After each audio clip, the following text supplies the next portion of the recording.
One of the things that we do here at One Rental at a Time is obviously we invite various millionaires who got there in lots of different ways.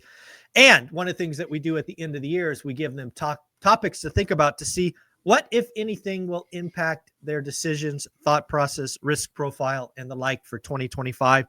All right, folks, we're going to talk with Jonathan Twomley, a syndicator who is out looking for deals that I can only dream about doing. How you doing, Jonathan? I'm doing great, Michael. Good to see you after a week. Absolutely. Absolutely. I appreciate this opportunity. Again, you play in a space that I can admire from afar. I love what you do. I love how conservative you are. I love that you sold at the peak. I love the fact you didn't really do deals for 2 or 3 years because they didn't pencil. Not that you weren't trying. You were trying. You were thinking about, hey, how can people do this? Then we started doing videos about how they all going to lose their butt and $100 million properties would be worth 48. So we nailed it. But we are heading into 2025 and ultimately 2026 in a different area. I think both of us are getting excited about the opportunities that are coming. So I have a series of questions that I want to ask you. What you think about? Are you scared, nervous? What, if anything, you are planning for? You ready? Yep, absolutely. Well, the first one that I think I will throw out you is a commercial banking crisis. We did see a little blip of this when rates went up. We saw Silicon Valley Bank, Signature Bank, First Republic, and one or two others. We've been talking about a banking crisis 2.0. I think there's been 2 or 3 small bank failures this year. What are your thoughts? What are your concerns about a banking crisis finally hitting the table in 25? I am actually not terribly concerned about a banking crisis this year. Okay. And I'll tell you why. I think because the banks learned the lesson from the great financial crisis, and they aren't just foreclosing willy-nilly and trying to sell everything and creating, and growing the crash even bigger, which is what they did.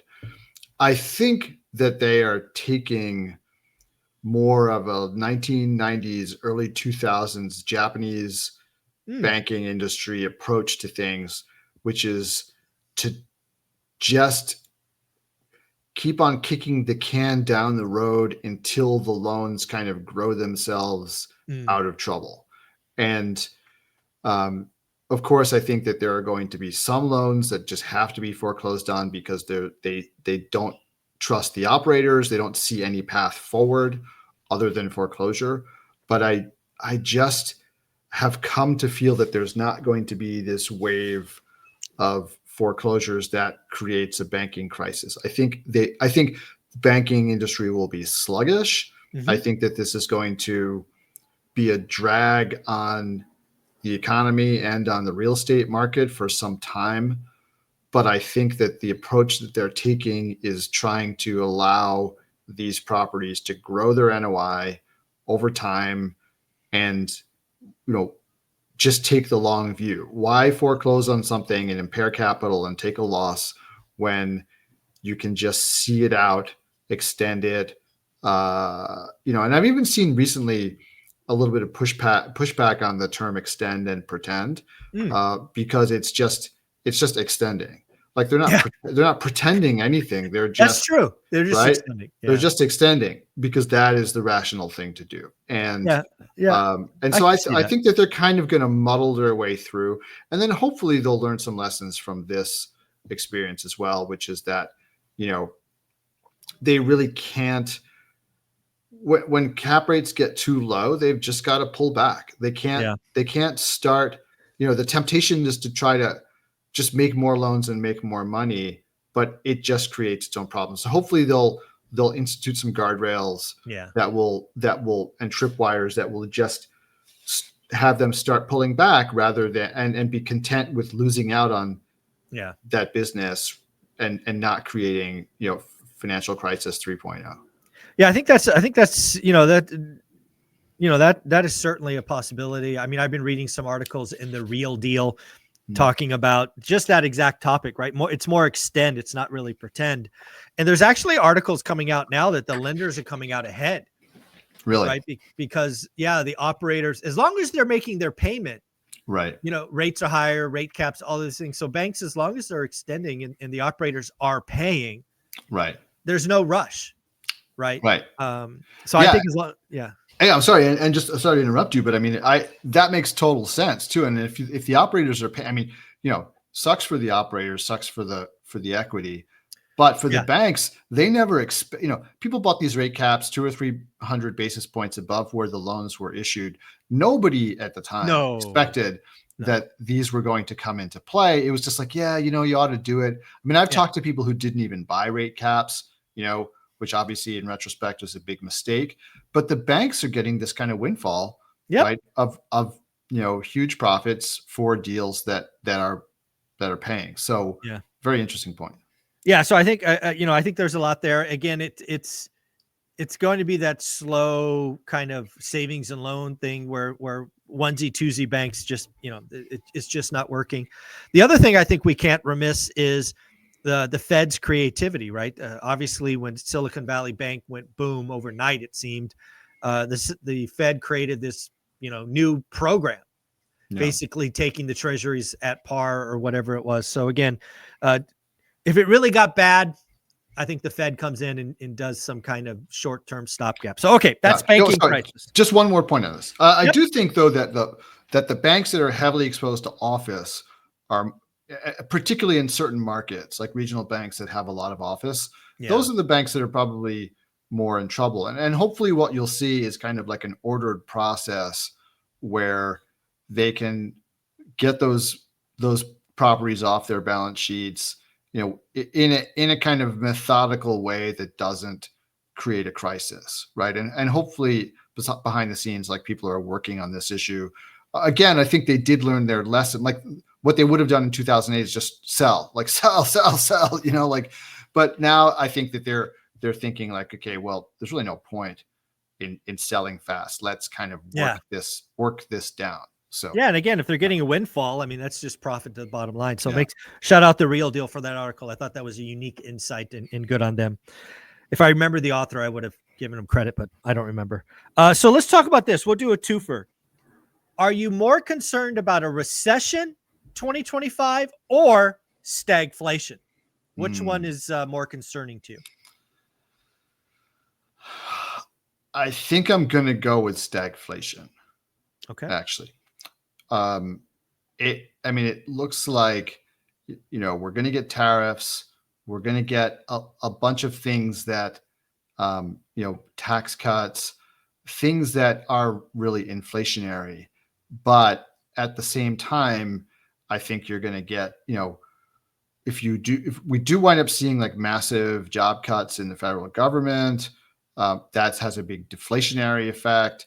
And I think, and people, if we have inflation, the economy is running hot, but people are not feeling good about the economy, right? That's kind of like, that's like the big lesson to take from the election is that like people just don't feel like things are going. Yeah, I think the exit poll said 75% of folks thought it was going the wrong direction. It was a massive number. Yeah, and it's really all about the fact that everything has gotten more expensive and people can't spend as much money. So I think if you have, if you have these inflationary forces, plus the Fed being forced to raise rates to combat inflation, making everything more expensive, like everything's going to be more expensive because of inflation, and everything's going to be more expensive because of higher interest rates. I think what we're going to see is like just kind of blah for some time, right? And we'll see if if Elon Musk slashes the $500 billion out of the federal government and it actually stimulates something. We'll see if that happens. But I mean, that could, even if it does work out, it's going to take several years for that really to get the benefit of it, if there's a benefit. So I think we're in,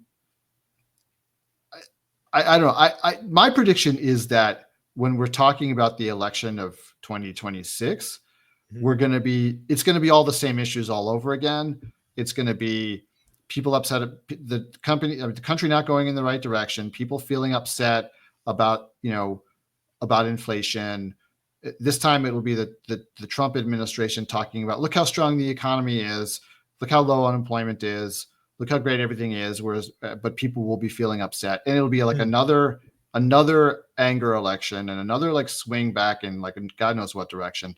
I think it'll just be the same issues all over again, because I don't think anything's going to get resolved. I think the direction of federal policy as it's shaping up is pulling in two different directions at once, like inflationary and deflationary. And I think that's just a recipe for like muddling I through. like it. Yeah, stagflation. I'm obviously in the camp of rolling recession, which obviously wasn't an option for you to think about, but I like that. Well, let's talk about rates. Obviously, rates are up from the first rate cut. I'm going to call them 100 basis point between friends. I'm on record saying that residential mortgages might average 7% in 2025. So how concerned are you that rates will not see meaningful drops in 2025? It's just going to be higher for longer. Yeah, I've been saying that for a long time. Even before Trump was elected, my view has always been that it was wishful thinking to think that rates were going to come down in any kind of meaningful way. Yeah, and you've been very consistent on that. Yeah, I think that that Trump's fiscal policy only is going to reinforce that, right? So I just don't see rates coming down really any kind of dramatic way. And I also have seen, you've probably seen this too, but I've seen some discussion about, well, maybe the neutral rate of interest is actually much higher now than we thought it was. It's not, 2%. Yeah. It's more like 3 or 4, because look how hot the economy is running. Look where the jobs are, so it could be that, I don't know, if you could look at the last 20 years as being something of an anomaly, right? In terms of interest rates, we had this great moderation, but it was built on the back of exporting all of our inflation to China, right? And now that is reversing itself, I don't see how we reshore all those manufacturing jobs without giving up all of the cost savings that we got from exporting them in the first place. So it's going to come back either in the form of more automation, right? So the jobs won't come back, just the manufacturing will come back, but the jobs won't. Or if the jobs come back, I mean, look, you're going to go from paying people like 25 cents an hour to paying them $25 an hour. Like, that reflects itself in the price of stuff. So. Well, let's talk about inflation. That's the next topic. I'm going to call it inflation 2.0, kind of the second coming, and I'm going to peg it at above 4%. I don't foresee 9.1. That was a unique combination of free money and no supply. But what do you think? How concerned are you that we might print a 4 handle on CPI headline sometime in 2025? Yeah, well, listen, I mean, if the tariffs go through and the tax cuts go through, I think it's not unreasonable to see that kind of inflation, right? Okay. I mean, and listen, historically, 4% inflation is not like the end of the world, right? I mean, you and I grew up in a time when 4% inflation was kind of par for the course, right? Yeah. So the late 70s, early 80s, absolutely. Yeah. So it really wasn't until, I mean, when was inflation really whipped? It wasn't until kind of like the 2000s, right? And again, it goes hand in hand with China entering the WTO and manufacturing like really going offshore. So and we had a lot of deflationary forces. I mean, all the factory closings, all the people shifting from manufacturing to service jobs, all of that was deflationary. And then the cost of everything being lower was deflationary, right? So everything you bought was cheaper in real terms because it was being manufactured for 25 cents an hour. So, that, like I said, looks like it's kind of run its course.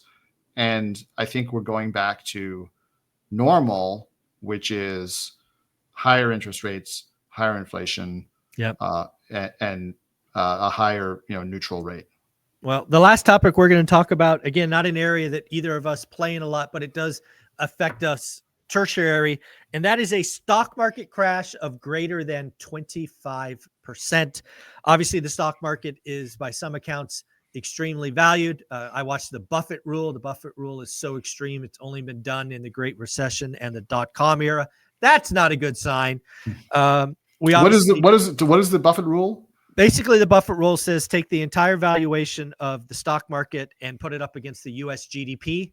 And when that's over 100%, meaning stocks are more valued than what we produce, that's a problem. And it's I don't remember the exact number, but I want to say it's up at about 180%, which is extreme. And how much of that is NVIDIA too? I mean, isn't it highly concentrated as well? It's like a lot of stocks have just been not performing at all. But, but a handful of tech stocks have been the big crazy. seven. By one account, I think NVIDIA makes up 6% of the market cap. I think I read that yesterday or the day before. So pretty extreme. But again, it does impact us in some way, right? There is this thing called the wealth effect. There could also be this thing of scared capital exiting the market. There's also, we shouldn't forget, I think it was $8.9 trillion in money market accounts that's just sitting there. So again, do you have any concern, fear that the stock market might, be 2022 all over again and crash 25% or greater? I mean, again, I think if you have inflation, it'll boost the market, right? I mean, I think people will continue to put money into the stock market as an inflation hedge, and so that may buffet things a bit. And the other thing is, like, we've seen stock market corrections, and all we've seen is the stock market bouncing back up again, right? And I think the stock market, I don't know, it may have become permanently dissociated from the underlying fundamentals, right? Where it's simply just now like a money parking place, and it doesn't really have anything to do with what's going on in the economy or what's going on in individual companies. It's just like betting on stuff. Yeah. And so, but if there is a correction, a major one, and it lasts, I think you will start to see money, because people, in my view, people always take the wrong approach to things. If the stock market crashes, they should put more money in. But what will happen is, if the stock market crashes, they'll take money out, and then they'll be looking for other things. And really, what else is out there? There's like crypto and real estate, right? It's kind of it.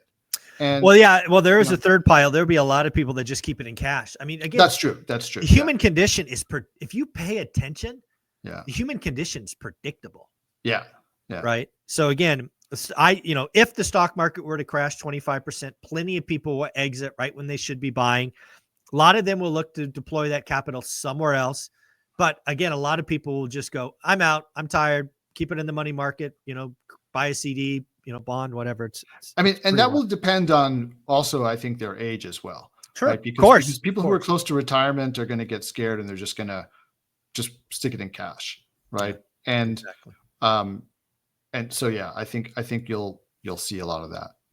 Well, one of the things that I feel good about, and I think you do as well, is opportunities to deploy capital in bigger assets. I'm looking 5 to 50. You look at bigger, is increasing, right? The opportunities are increasing. There is pain. There are deals that need to be liquidated and sold.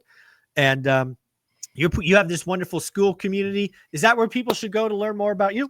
Yeah, absolutely. I mean, I run this community in school, which teaches you how to do everything you need to do in multifamily real estate, really from underwriting through finding deals, through raising the capital, through scaling a business. So if this is something that interests you, it's a reasonable cost. We have a great community. You get access to the entire program, all the materials, plus 2 calls with me a month to talk about whatever you like. So I really welcome you to go follow that link, check out the description, and hopefully I'll see you inside the group. Awesome. Thank you very much, Jonathan. You're amazing. Absolutely. Thank you.